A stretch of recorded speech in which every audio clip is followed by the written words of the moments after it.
Agora, vamos falar então né? Vamos apelar para o dom profético agora. Ok. Vamos profetizar para quem está nos comentários. Tá, você.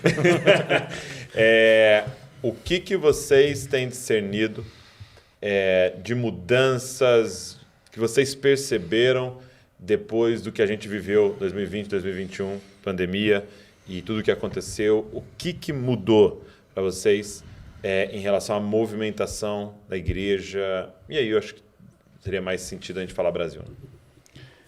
Né? Quer começar? Ou Bom, quer? eu começo. Vai lá, então. Para mim, assim, a minha perspectiva não mudou, mas eu acredito que houve uma ênfase muito grande. E para mim, todo esse processo, a gente se fala muito sobre isso. Vários momentos o Senhor enfatiza Joel para mim. Para nós, né? Joel é como se fosse um livro, que para mim fosse ali tem um mapa para a gente entender o que o Senhor está pedindo de nós nesses dias. Por quê? Porque a gente está falando há décadas que no Brasil vai haver um derramamento do Espírito que vai provocar o Brasil para se tornar um celeiro de missionário para as nações. Então isso tem sido falado, declarado, e orado, intercedido. Só que o livro de Joel parece que é um mapa. Por quê? Porque a profecia que todo mundo cita, Joel 2:28, que fala o seguinte: depois dessas coisas, derramarei o Espírito sobre toda a carne. Então está dizendo o seguinte, que para ele derramar o Espírito sobre todas as nações, esse último avivamento, porque ali vai falar o seguinte: antes do grande e terrível dia do Senhor, ou seja, antes de Jesus voltar para estabelecer o reino messiânico sobre a terra, ele vai derramar o Espírito, não apenas sobre os judeus, porque isso não se cumpre plenamente em Atos 2. Atos 2, essa profecia, ela começa a se cumprir, então ele começa a derramar o Espírito sobre os judeus, mas ele continuou derramando e ele vai chegar num momento que ele vai derramar sobre todas as nações. Então, antes do grande e terrível dia do Senhor, o Espírito vai ser derramado sobre todas as nações, ele vai ser derramado sobre todas as gerações, porque fala de um avivamento familiar, está falando de família, pai, filho, criança, jovem. Ele vai ser derramado sobre todas as classes sociais, porque ele falando que até sobre os servos. Então ele está falando, olha, então vamos lá, estou falando muito rápido, né? Mas, não? O Espírito vai ser derramado sobre todas as etnias, todas as idades. Vai ser um avivamento familiar, um avivamento que vai tocar toda a sociedade, teólogos, leigos, ricos, pobres, africanos, brasileiros, americanos.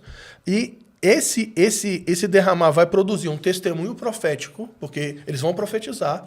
Essa palavra profética vai provocar sinais, abalos nos céus e na terra. E Jesus cita isso em Mateus 24.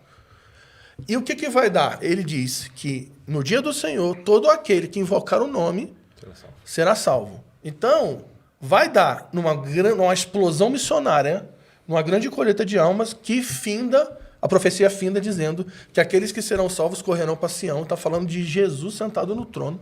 O que a gente crê. Jesus está sentado no trono em Sião e está governando o mundo. Só que a gente olha essa profecia, a gente celebra. Cara, isso vai acontecer.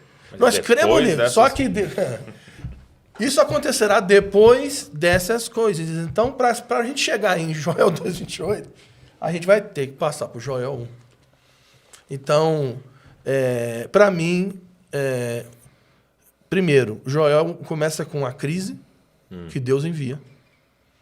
É uma crise que Deus envia para trazer o povo dele para ele novamente. Então, o profeta diz que, primeiro, os líderes, os anciãos, vão ter que se arrepender diante do Senhor. Depois, diz que esse arrependimento dos líderes precisa provocar uma assembleia solene. E a palavra ali, olha, eu vou citar hebraico na frente do Guilherme Nunes, mas Olha lá. Na verdade é grego, não é isso? Da Septuaginta? Porque a mesma palavra é usada na Septuaginta para eclésia, né? A palavra assembleia solene em Joel, na Septuaginta, é eclésia. Então tá falando de uma assembleia. Certo, Guilherme? Depois você me fala. Tá falando de uma assembleia, aí ele fala: chama os anciãos, tira o jovem da lua de mel, tira a criança do peito da mãe e vamos fazer um grande ajuntamento de arrependimento, de jejum e de conversão a Deus. Aí diz, e ele vai restituir, Aí chega no... E depois dessas coisas derramarei. Então, eu penso igual. Eu digo que... Tem uma frase que eu gosto que é assim... Em tempos de... E é por isso que eu abri aqui os Salmos. Em tempo de Salmo 2, a igreja precisa de uma resposta de Joel 2 para experimentar Atos 2. Então, Salmo 2 fala... Por que as nações se enfurecem e os povos tramam em vão?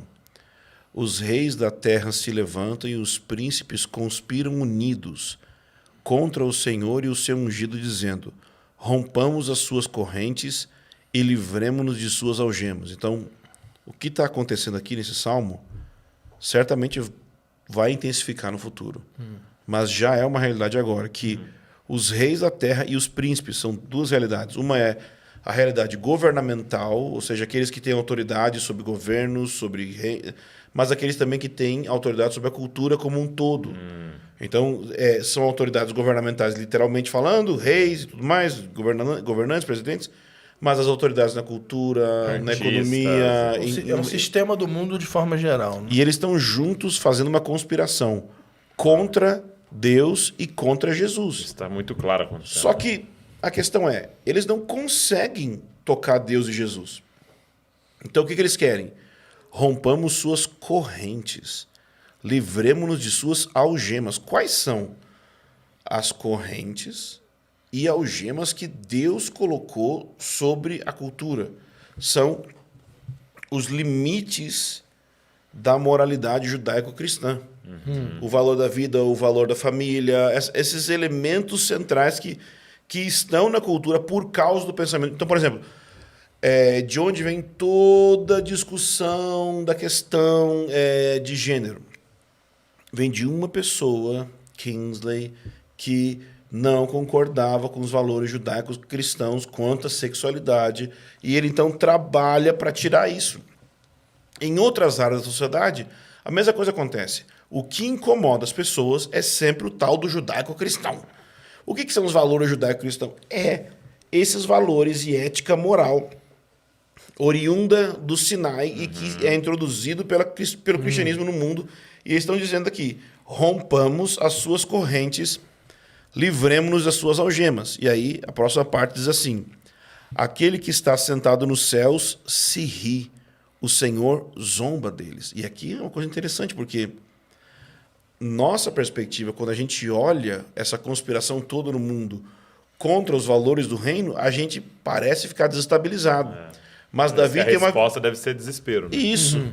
Mas Davi tem uma visão do trono. Ele vê que Deus está no governo de tudo, e está zombando, e ele repreende na sua ira, aterroriza esses líderes no seu furor, dizendo...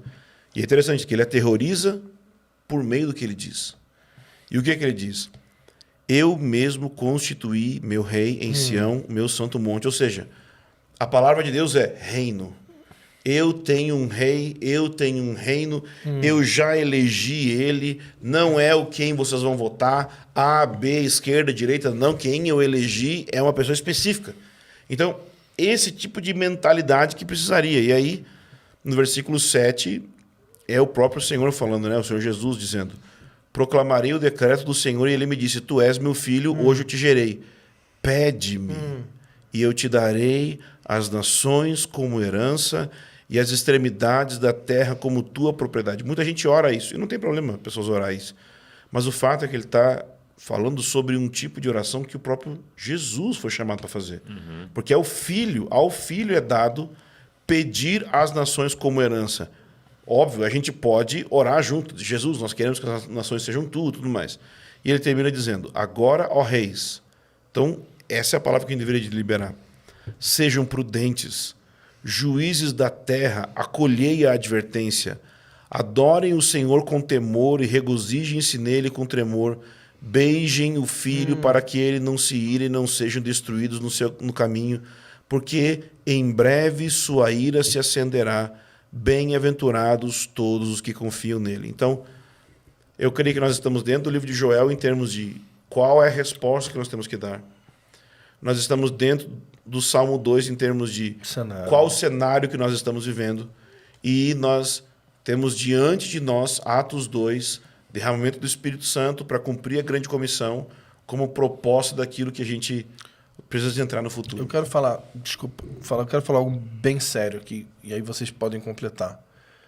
Essa postura de Joel, ela precisa ser levada muito a sério. Por quê? Porque hoje a gente está vivendo um clima de desespero e também um clima de vamos resistir. Uhum. Vamos pegar a espada e arrancar a orelha de Baal. Exato. Vamos todo mundo pegar a espada e vamos para cima. Só que a postura que o Senhor pede em Joel não é se levante agora para resistir contra o sistema do mundo. A postura é povo de Deus, se arrependa. Rasgue o coração e não as vestes. Olha para dentro e não para fora. É uma postura interior e não externa. E aí eu quero lembrar de Daniel. Daniel, ele está na Babilônia e o povo está sob um sistema. Uhum. Né? O que está rolando ali, né? A Babilônia já caiu, o Império Persa está no poder. E quando ele discerne que o tempo do exílio estava terminando, ele não se levanta para orar pedindo perdão. Primeiro, ele não se levanta para orar pedindo perdão pelos pecados do imperador da Pérsia, nem do império da Babilônia, nem os pecados de Nabucodonosor. Ele não está... Vocês estão pegando? Entendendo. Ele não está se apresentando para falar, olha como é que o mundo é mau, olha como o sistema é mau e olha como a gente é bom. Não. Ele se postura e ele começa a pedir perdão pelos pecados dele e do povo de Deus. E ele começa a se arrepender, ele começa a se voltar para Deus. O que acontece em Daniel 10? Isso acontece em Daniel 9. No Daniel 10, começa uma luta nos céus. Tanto é que Deus envia Miguel para arrebentar com um príncipe que estava por trás do império da Pérsia. Por causa de porque na terra havia um homem que estava se arrependendo e se convertendo a Deus. A nossa postura hoje não é Senhor, perdoa pelos pecados da esquerda e pela direita. Senhor, perdoa pelos pecados do aborto, do casamento gay, da agenda, sei lá de quê. Nós precisamos, primeiramente, nos converter a Deus e pedir perdão pelos pecados da igreja. A igreja precisa se arrepender. A igreja precisa se voltar. E os líderes, os anciãos vão ter que puxar essa lenha. E posso afundar mais o bisturi? Eu fiz sábado... eu estava dando aula sobre profético, para o pessoal que quer aprender profético na igreja, e eu falei assim para eles, me deem uma lista de tudo que a igreja precisa se arrepender hoje. Aí a pessoa começou a falar. Idolatria, falta de unidade, falta de fervor, falta de paixão por Jesus. Eu escrevi tudo. Eu falei, então, e essa é a palavra que eu sinto para esse tempo, que quem vai profetizar, ou seja, quem vai pregar para a igreja, para que a igreja arrependa, tem que ter arrependido antes. Então, a minha palavra, aquilo que eu tenho sentido, não é somente para a igreja, nem para os pastores, de maneira geral, mas muito para aqueles que dizem ter chamado para o ministério profético. Jeremias 23 é muito forte para mim, que fala, se eles tivessem comparecido no meu conselho, teriam feito o meu povo não errar. Então, a minha palavra tem sido assim, você pode falar que é profeta, você pode falar o que você quiser. A questão é, você esteve no conselho do Senhor? Viu e ouviu a palavra dele? Ou você está só repetindo coisa do último livro? Sendo, como o pessoal fala, sendo um eco e não uma voz profética? Para mim, essa é a questão.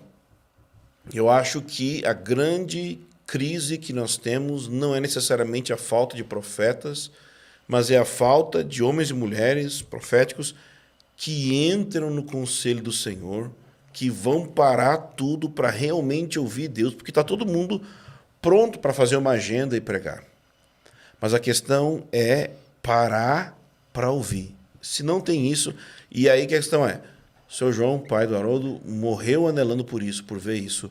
O dia que os profetas, os dias que os mestres, que os líderes da igreja iriam parar tudo, tirar o relógio, ligar o celular, fechar a agenda e falar assim, Senhor, o que a gente fez até agora, o que o Senhor fez até agora, a gente agradece, mas o que a gente tem de força e poder não é suficiente para nos levar onde a gente tem que chegar. Então a gente quer parar tudo aqui e tem a música que o Bravo fez, baseado em Joel, não foi? Para tudo e ora. Então, existe esse aspecto onde... acho que escreveram para William Booth, da Exército de Salvação, né? Nós já tentamos de tudo. Um casal missionário falou, já tentamos de tudo, pregamos o evangelho, não tem nada acontecendo. Aí ele responde, tente lágrimas. Então, assim, eu acho que é isso que precisava. Era um ministério profético menos nacionalista, menos assim, menos repetindo os erros dos anos 2000 e com mais lágrimas, com mais, sabe, tipo assim, humildade, pano de saco no coração e não externo. Se a gente tivesse isso, para mim, esse é o meu encargo com a Escola Profética Ver, além de ensinar as pessoas, eu quero achar aquelas pepitas de chamado profético e ajudar essas pessoas a não ser uma pedra de tropeço na igreja, mas ser alguém que vai ter esse tipo de coração, assim, vai entrar no conselho do Senhor, vai ter linguagem teológica para poder discutir com os teólogos, por exemplo, contra antissemitismo, uma coisa muito séria que as pessoas nem estão nem aí. Então, para mim, Jeremias 23, a necessidade das pessoas entrarem no conselho do Senhor, de ouvir de Deus, acho que é uma... Estou desde 2020 falando sobre isso repetidamente, que tem um disco quebrado. Eu sei que as pessoas não sabem o que é isso, mas alguma coisa que repete muito, assim. Eu tenho uma sentido música isso. no repeat. Só para encerrar essa... Antes de você concluir, esses dias atrás eu liguei para Paulo Borges, né? Falei, pastor, tô precisando de um conselho. Aí ele já jogou essa. Eu não dou conselho. Entendeu? Porque, Douglas, para mim, conselho não poderia ter plural. Conselhos, porque na Bíblia só tem um conselho, que é o conselho do Senhor. Então, meu conselho você entra no conselho do Senhor. Pronto. Perfeito. Vou usar sempre as pessoas agora. Agora todo mundo tá lascado com a gente, que a gente vai usar isso para todo mundo. Todas as respostas. Quer um conselho? Pastor, quer um conselho? Novo e vivo caminho, né? Eu queria só frisar duas coisas, terminar a resposta da tua pergunta. Número 1, o que está impedindo ou tardando o avivamento não é a política, é a postura da igreja. Então, se a esquerda ou a direita... Agora estamos perdidos. Não tem nada perdido, gente.